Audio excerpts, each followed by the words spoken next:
Күннің өзі ұзай алмай айланған, айдың өзі байланған.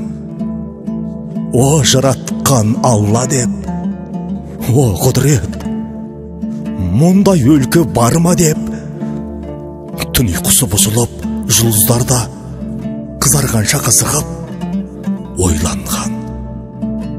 Ол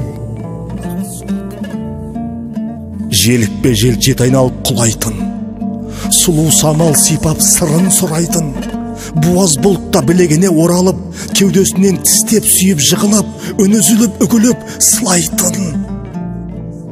Әр құмына ғашық боп, он ойланып оралып, жанарынан жас иленген сор ағып, қонысы көк, қожасы жел болғанға жылайтын. Ол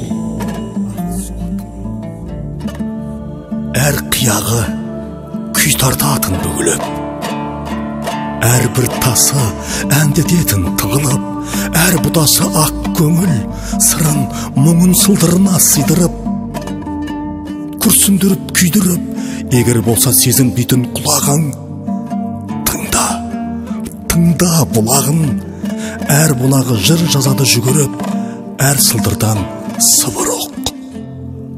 Адам түгіл құсында бар ұлылық, күз келді деп өзге жақтан іздемейтін жылылық. Ол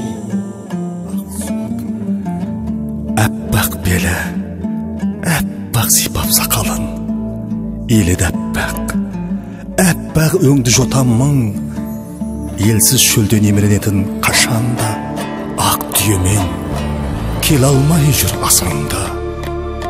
Онда барсаң қара түсті тасынан да көрмейсің, әппақ түске байланған бар атағы. Ол менің ғана отаным, ақ суатым. Қуанышбек Шармановтың дәріс дәптерлерінен.